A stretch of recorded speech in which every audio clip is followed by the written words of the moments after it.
Bismillahirrahmanirrahim. Assalamualaikum warahmatullahi wabarakatuh. Alhamdulillahilladzi bi ni'matihi tatimmus shalihat. Wassalatu wassalamu ala sayyidis sadat nabiyyina Muhammad wa ala alihi wa ashabihi mawalah. Amma ba'du. Al-mukarramun, segenap jamaah salat asar yang dimuliakan Allah Subhanahu wa taala.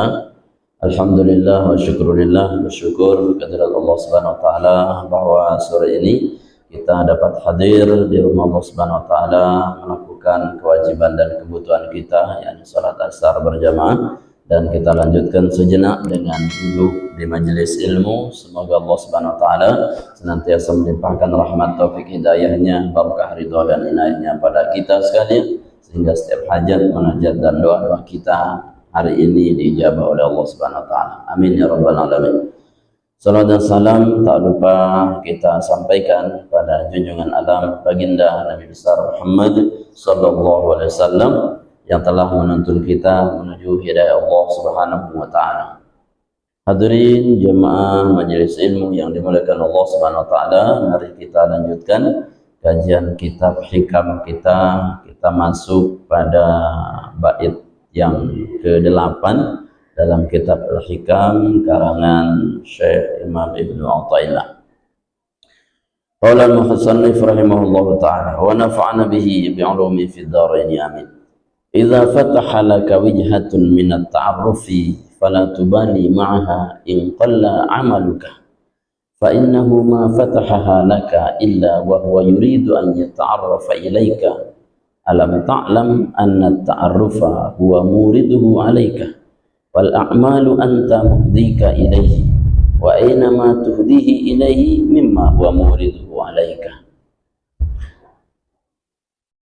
Nasihat yang ke-8, hikmah yang ke-8 dalam kitab hikam adalah idza fataha laka wijhatun, apabila Allah Subhanahu wa taala telah membuka bagimu satu jalan minat ta'arrufi, untuk mengenal Allah Subhanahu wa taala, fala tubali ma'aha, maka tidak dipedulikan bersamanya, in qalla amaluka, walaupun sedikit amalmu, fa innahu ma fataha laka illa huwa yuridu an yata'arrafa ilaika, karena sesungguhnya Allah Subhanahu wa taala menghendaki ia terbuka untukmu, maka Dia yang menghendakinya, bukan atas kehendakmu. Alam ta'lam, tidakkah engkau tahu, anna ta'arrufa, bahwa mengenal Allah Subhanahu wa taala, huwa muriduhu 'alaika, adalah kehendak Allah untukmu. Wal a'malu anta muhdika, sementara amal itu adalah yang engkau berikan ilahi, kepada Allah Subhanahu wa taala. Wa aina ma tuhdihi ilaihi mimma huwa muriduhu 'alaika, dan di mana saja engkau diberikan hidayah menuju Allah daripada yang Dia kehendaki daripadamu, baik daripada amal yang banyak atau amal yang sedikit. Hadirin jemaah dirahmati Allah Subhanahu wa taala, nasihat ini mengatakan pada kita, kalau Allah Subhanahu wa taala menghendaki kepada kita untuk mendatangkan hidayah, artinya untuk mendekatkan diri kepada Allah, untuk kita lebih mengenal Allah, lebih khusyuk dalam ibadah, lebih nikmat dalam iman, lebih nikmat dalam Islam, itu adalah hidayah yang terbesar daripada Allah Subhanahu wa taala. Ukurannya Allah Subhanahu wa taala memberi kita hidayah itu bukan dari maunya kita atau dari banyaknya amal kita. Jadi banyaknya amal belum tentu mendatangkan hidayah Allah untuk kita. Dan maunya kita juga tidak mendatangkan hidayah oleh Allah Subhanahu wa taala. Satu sisi ketika Nabi menghendaki, maunya Nabi kan, menghendaki kepada pamannya Abu Thalib untuk iman dan Islam, karena dia memperjuangkan agama Rasulullah SAW, tapi tidak masuk iman dan Islam. Allah sampaikan, innaka lan tahdi man ahbabta walakinnallaha may yahdi man yasha. Kata Allah terhadap Nabi Muhammad, wahai Muhammad, aku tidak bisa menunjukkan hidayah sama orang yang kau cintai sekalipun, paman Nabi. Walakin Allah yahdi man yasha. Akan tetapi Allah menghendaki hidayah kepada yang dia kehendaki. Artinya bukan karena dia paman Nabi, bukan karena dia dekat dan Nabi, bukan pula karena doa Nabi. Nabi pun mendoakan pamannya tentunya untuk masuk Islam, untuk dapat hidayah. Tapi Allah katakan Allah tidak menghendaki Abu Thalib untuk mendapatkan hidayah. Mana doa Nabi misalkan ketika sampai pamannya meninggal dunia. Paman Nabi meninggal dunia, Abu Thalib, beliau berdoa, Ya Allah, ampuni dan berikan hidayah kepada pamanku. Allahumma hdi li ammi. Ya Allah, berikan hidayah paman.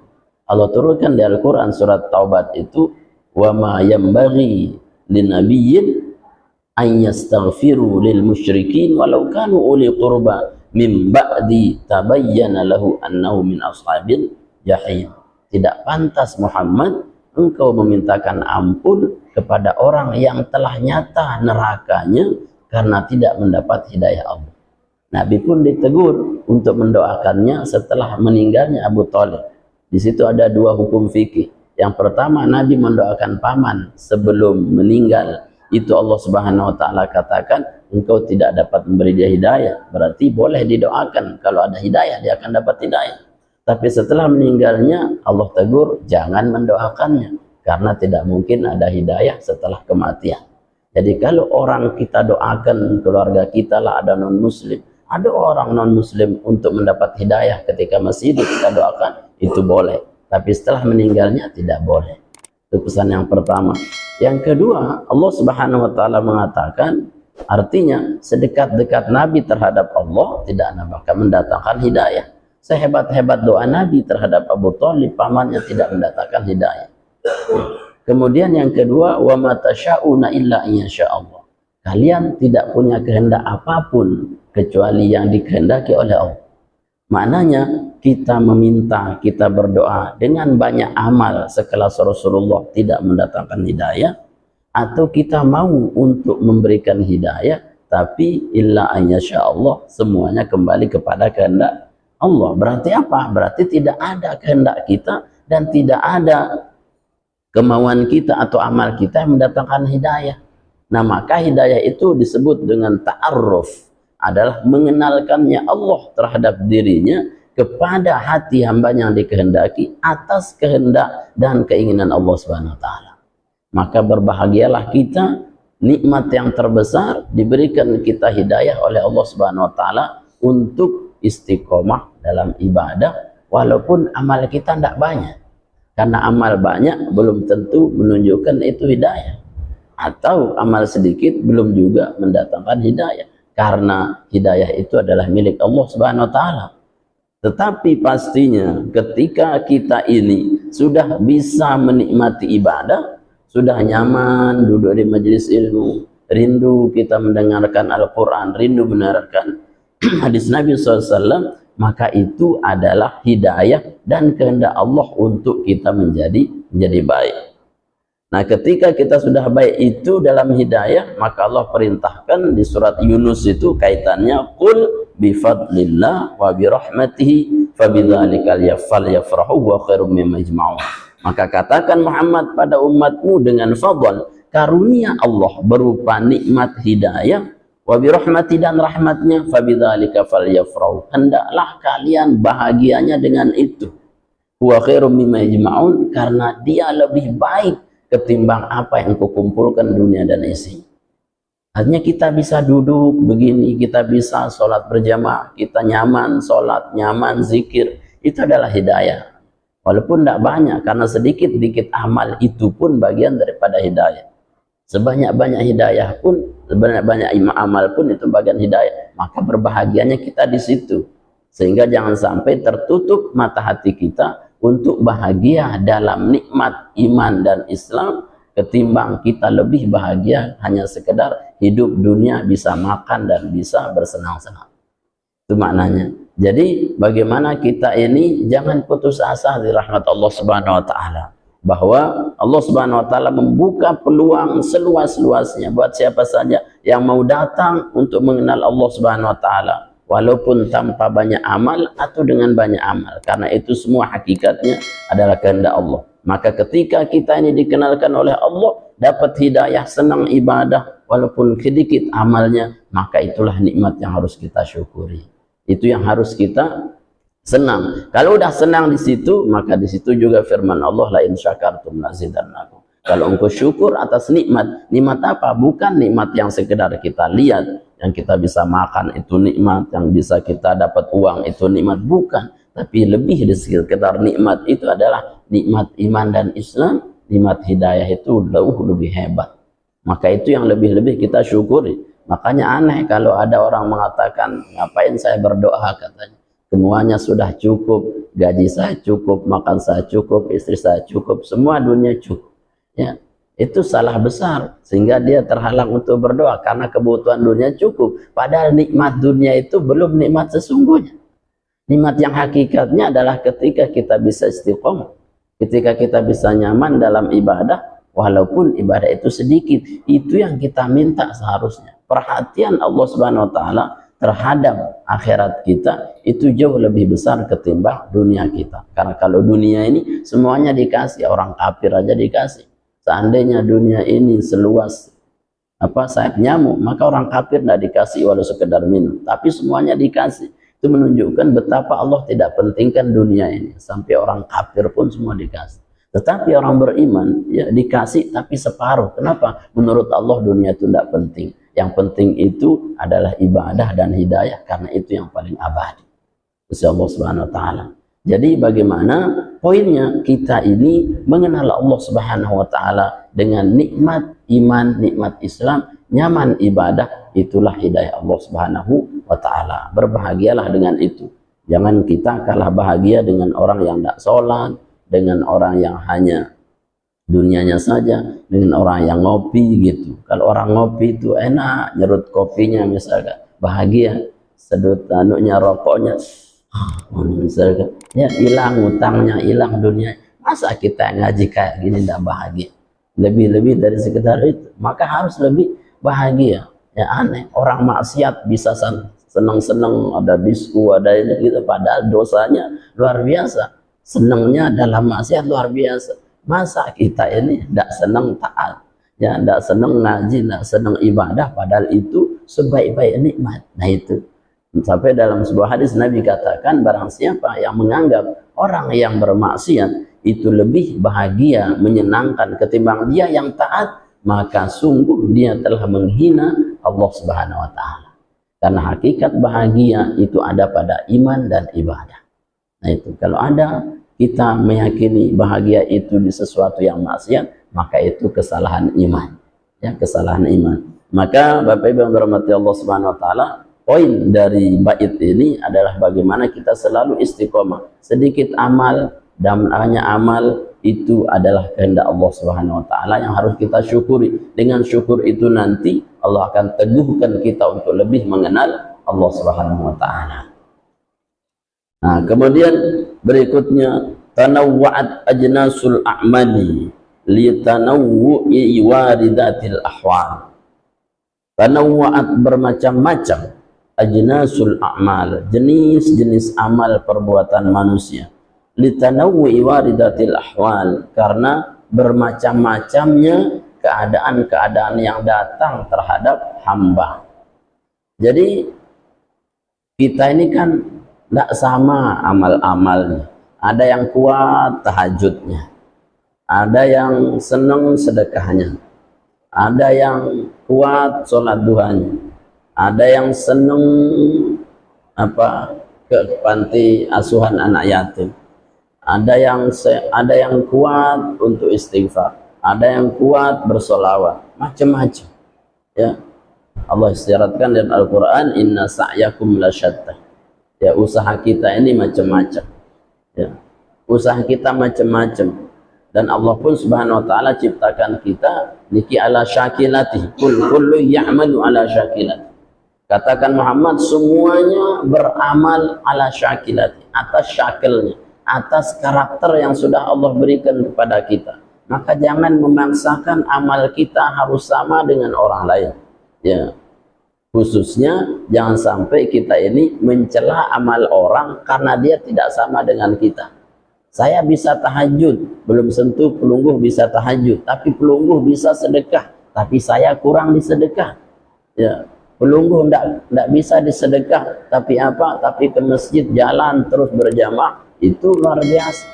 Artinya jangan sampai kita karena kita berbeda amal membuat kita ini kehilangan ibadah dari Allah Subhanahu wa taala. Ibadah-ibadah kita ini makanya macam-macam. Ya, diberikan oleh Allah Subhanahu wa taala semuanya itu. Ya, saya bisa berdakwah, ya pelungguh bisa bekerja, kita bisa hadir di sini, ya macam-macam. Karena cara kita pun bekerja diatur oleh Allah Subhanahu wa taala. Masalahnya dengan macam-macam amal itu tidak boleh membuat kita ini kehilangan Allah Subhanahu wa taala. Ya, apapun jenis aktivitas kita, sudah mau kita bekerja di air, di darat, di udara, di laut misalkan, apapun jenisnya, maka itu adalah bagian kudrah Allah Subhanahu wa taala untuk mendekatkan kita terhadap Allah. Yang penting jangan kehilangan ibadah apapun pekerjaan kita. Ya, yang penting pekerjaan itu halalan thayyibah gitu kan. Bukan pekerjaan-pekerjaan ya justru mendatangkan maksiat. Kalau kita bekerja apapun, jangan katakan misalkan tidak cocok di laut, Anda tidak cocok di laut, di air katanya. Kenapa? Jadi tidak cocok, Anda tidak cocok. Kita semua cocok. Ya, apalagi ada orang mau tobat, belum cocok saya taubat. Kenapa? Saya masih cocok di begojek. Ya, tidak ada orang tidak cocok dalam masalah ibadah. Semua kita adalah cocok beribadah.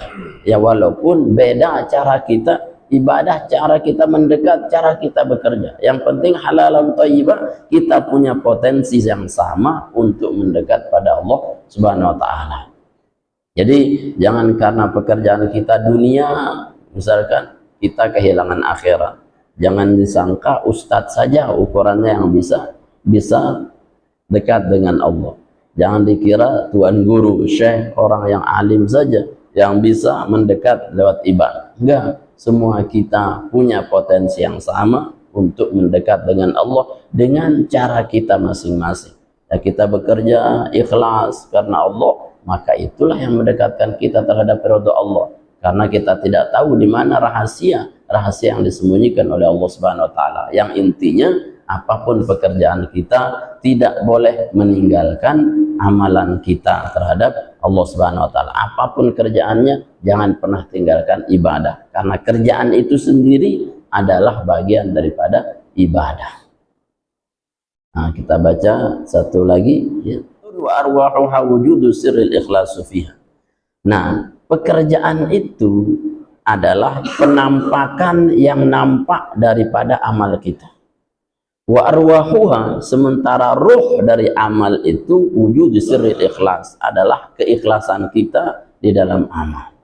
Nah, jadi apapun pekerjaannya ya untuk ibadah itu semua adalah surah qaimah. Disebut zahirnya penampakan amalnya.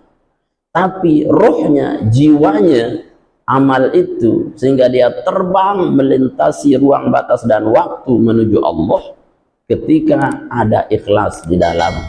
Nah, berarti bukan amal itu banyak atau tidak, bukan amal itu khusus atau umum, bukan amal itu adalah afdol atau tidaknya, tetapi amal itu bagian terpentingnya, rohnya ada di ikhlas atau tidak. Jadi sedikit kita beramal itu ikhlas, itu lebih hebat ketimbang apapun daripada banyaknya kan tapi tidak ikhlas. Nah, jadi belajar kita apapun amal kita sedikit atau banyaknya itu tergantung ikhlasnya. Yang banyak tapi tidak masuk ikhlas, masa tidak ada rohnya, ya. Atau yang sedikit ada rohnya, ada ikhlasnya, di situ yang hebat di sisi Allah Subhanahu wa taala. Maka bagaimana kita mengikhlaskan amal? Ya, mengikhlaskan amal karena rahasia amal kita ada di ikhlasnya. Seperti doa, kata Nabi, ad-doa ruhul ibadah, mukhul ibadah. Seperti doa itu rohnya ada di doa. Ya, amal itu rohnya juga ada di doa dan di samping juga dengan ikhlas. Ada dua makanya. Ada doa, ada keikhlasan. Maka mintalah selalu hati kita ikhlas. Ya muqallibal qulub, tsabbit qalbi ala dinik wa ala ta'atik. Ya Allah, tetapkan hati kita untuk selalu ikhlas alas taat terhadapmu. Nah ini, jadi bagaimana ikhlas itu kemudian? Ikhlas itu adalah, yakni kata Syekh Fudail bin Iyad, ikhlas itu tarkul amal li ajlin nas riyaun. Kalau ada orang tidak beramal karena takut dianggap riya, maka itu adalah riya. Ya. Riya yang asli itu kita ini kehilangan amal karena takut dianggap riya. Artinya kita sholat berjamaah ke masjid, tidak jadi dah, takut riya. Takut riyanya membuat dia tidak jadi ibadah berjamaah. Berarti itulah yang paling riya. Nah, berarti riaknya paling riak. Kenapa? Karena kita belum riak saja sudah menganggap diri kita riak. Atau kata Fudail bin Iyad, yakni al-amal li ajlin nas, yakni syirkun, atau beramal karena semata-mata manusia adalah syirik. Nah, wal ikhlas ma bainahuma. Ikhlas itu ada di antara keduanya. Dia tidak kehilangan amal dan juga amalnya bukan karena manusia. Ya. Berarti apa? Dia kerjakan amal itu dan ada lillahi ta'ala di dalamnya. Nah, kata ulama lagi, kalau diturunkan derajatnya, maka minimal kita tetap dapat amal, ikhlas itu. Misalkan kita ikhlas, amal dengan riya. Kita sholat berjamaah, ada riyanya. Berarti kita tetap dapat dua-dua. Ya, dapat ibadahnya, sholat berjamaahnya dapat, riyanya juga dapat, gitu. Kan satu sama jadi. Ya, nah, pelungguh ngaji, ngajinya itu dapat amalnya. Ada sombongnya, sombongnya juga dapat. Berarti satu sama, amalnya dapat, sombongnya dapat. Coba kalau kita hitung, amalnya ndak jadi karena takut riya, dianya dapat, amalnya ndak dapat. Ya, pelungguh hendak berjamaah karena takut dianggap sombong. Berarti sombongnya dapat, amalnya tidak dapat. Pilih mana, Pak? Dua-duanya dapat atau tidak dapat sama sekali? Mendingan dapat dua-duanya, amalnya dapat, sombongnya dapat, gitu. Ya, sehingga nanti pada saatnya orang itu tidak boleh menunggu ibadah untuk ikhlas, tapi datangilah ibadah untuk menjemput ikhlas, bukan menunggu ikhlas dengan meninggalkan ibadah. Beda.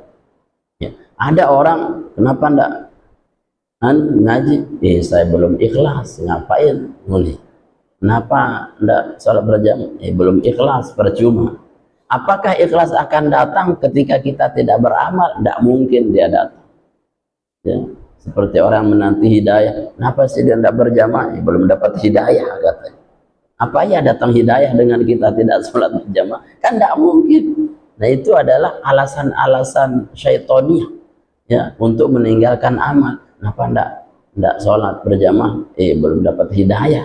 Siapa yang mau ngasih hidayah? Orang yang nyata-nyata aja amalnya belum tentu dapat hidayah, apalagi kita yang tidak beramal. Ya, artinya apa? Beramallah dulu walaupun ada riya dan sombongnya. Nanti hidayah itu yang membuat kita ikhlas, ya. Jadi datangi dulu amalnya, baru nanti di situ Allah yang punya urusan muqallibal qulub, yang membolak-balik hati untuk ikhlas. Nah, sehingga poinnya ikhlas itu ada di surat Al-Ikhlas, disebut ikhlas. Surat Al-Ikhlas dia tidak pernah menyebut kata ikhlas, tetapi dia disebut surat Al-Ikhlas karena ikhlas itu akan selalu ada walaupun tanpa disebut. Ya, dia tidak butuh formalitas. Kan surat Al-Ikhlas, tidak ada kalimat ikhlas di situ. Ya, itu menunjukkan apa? Orang ikhlas tidak perlu sebutan, tidak perlu formalitas, karena dia ada antara kita, amal kita dan Allah Subhanahu wa taala. Dicaci atau dimaki tidak membuat keikhlasannya kurang dan bertambah. Nah, itu orang ikhlas. Jadi kalau kita memberi ikhlas, ikhlaskan saja, tidak usah disebut-sebut. Kadang disebut-sebut terus, si fulan sedekah 1 juta, nah dia kemos-kemos saja. Ya, kenapa sih dia keren? Saya itu. Nah, berarti tidak jadi ikhlas. Artinya kalau sudah disebut bukan menjadi bagian ikhlas, tapi belajar ikhlas daripada melakukan yang terkecil, nanti Allah Subhanahu wa taala akan membalikkan hati kita. Jadi rohnya amal ada di ikhlas, berbeda amal bukan berarti tidak diterima oleh Allah, tapi apapun amal yang penting ikhlas, itulah yang mendatangkan hidayah Allah Subhanahu wa taala. Hadirin yang dimuliakan Allah Subhanahu wa taala, ini 3 bait yang kita bahas ya. Mudah-mudahan kajian ini, hikmah ini bisa kita pahami dan mendatangkan barakah dan ridha Allah Subhanahu wa taala. Amin ya rabbal alamin. Mungkin ini yang dapat kita kaji. Terima kasih atas segala perhatian. Qul qouli hadza astaghfirullah. Assalamualaikum warahmatullahi wabarakatuh. Langsung doa ya. أعوذ بالله من الشيطان الرجيم بسم الله الرحمن الرحيم الحمد لله رب العالمين والصلاة والسلام على أشرف المرسلين سيدنا ونبينا مولانا محمد وعلى آله وصحبه وسلم أجمعين اللهم بارك لنا في تعليمنا وبارك لنا في مجلسنا وبارك لنا في علومنا وبارك لنا في أسماعنا وأبصارنا وقلوبنا وقوتنا وأزواجنا وذرياتنا وتب علينا إنك أنت التواب الرحيم اللهم أنزل الرحمة والنعمة والصحة والسلامة والبركة والعافية والمغفرة والرضوان علينا في هذا المجلس برحمتك يا أرحم الراحمين اللهم اجعل جمعنا هذا جمعا مباركا مرحوما وتفرقنا من بعد هذا تفرقا نسنا موفقا معصوما ربنا آتنا في الدنيا حسنة وفي الآخرة حسنة وقنا عذاب النار صلى الله على سيدنا محمد وعلى آله وصحبه وسلم والحمد لله رب العالمين. الفاتحة. آمين. سبحانك اللهم وبحمدك أشهد أن لا إله إلا أنت أستغفرك وأتوب إليك. السلام عليكم ورحمة الله وبركاته.